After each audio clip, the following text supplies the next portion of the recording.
I'm sure I'm going to get some hate messages after this. Frankly, I don't care because this could save someone's life. I'm a nurse practitioner. I am licensed and certified. I am not on the front lines. I have a friend in New York City who's on the front lines. And for her safety, she cannot come out and say these things. So I am her voice.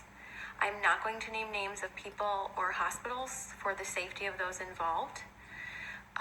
But this is her account, okay? I am her voice here. I'm going to tell you what she has told me. She wants this to get out. Now, I'm sure this is not the case everywhere. I'm confident. I have friends that are in other places. They're on the front lines. They're in ICU. And it's not like this everywhere. But in New York City right now, in some of the hospitals, this is what is going on. People are sick, but they don't have to stay sick. They are killing them. They are not helping them. She used the word murder, coming from a nurse who went to New York City expecting to help. Patients are left to rot and die. Her words. She has never seen so much neglect. No one cares. They are cold and they don't care anymore. It's the blind leading the blind.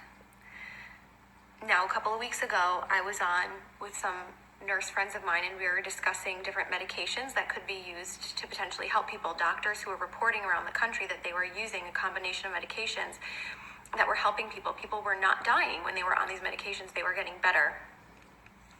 Those medications are not being used in hospitals in New York City. What is happening is that they're putting people on nasal cannula. If they require more than 6 liters of nasal cannula, they get intubated, they go on the vent, or they get trached if there's not enough vents. They don't get high flow, no non-rebreather, no non-invasive ventilation, no CPAP, no BiPAP. They're on a closed system, the ventilator, versus a CPAP or a BiPAP for fear that it will spread the virus. Which, by the way, I know a nurse in Florida who was fired for exposing that about CPAP and BiPAP and patients being put on the ventilator, like straight away to the ventilator, to be on a closed system. The patients don't know any better. They don't have family with them. There is no one there with them to advocate for them. So they are scared and they give consent. The ventilators have high PEEP, high pressure, which then causes barotrauma. It causes trauma to the lungs. Dr.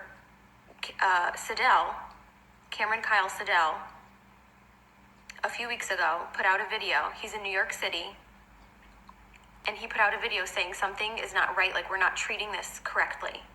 We're doing something wrong. This doesn't make sense. They pulled his video from YouTube and they took him out of ICU because they couldn't have one doctor going against the grain, going against their protocol. The protocol is propofol or some kind of sedation because they're on the ventilator, and IV antibiotics. There's no hydroxychloroquine.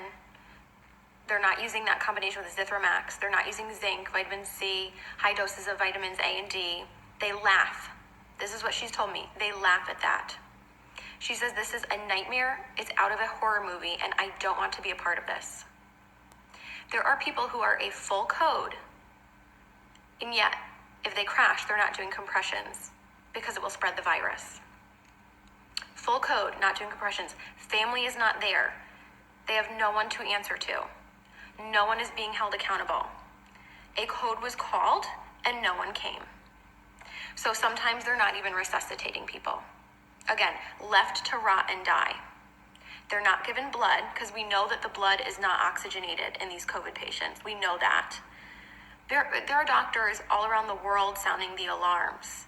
These are the drugs that work. This is the pathophysiology of the disease. This is what's happening. And for some reason, it's not changing. Even though we know, some of us know what's going on, nothing is changing on the front lines. They stay in the same PPE all shift, except for the top pair of gloves. So 2 pairs of gloves, or I don't know, maybe more than 2, but they're only changing the gloves on the outside. Gown, mask, whatever else stays the same because all patients are COVID patients. So if it's a COVID floor, it's all COVID, but it's not because some of them are rule out COVID. So even if they're rule out COVID and they're not COVID, they're going to get COVID because they're using the same PPE all shift and they're carrying that contamination to all of the patients. They're not changing their PPE. They're not going into rooms. So they're running long tubing into the room so that they can manage the tubing from outside of the rooms. So if they're not going into the rooms, that means they're not assessing the patients as frequently as you would be otherwise assessing your patients. They are not doing rapid result tests. You're lucky if you get results in 5 days.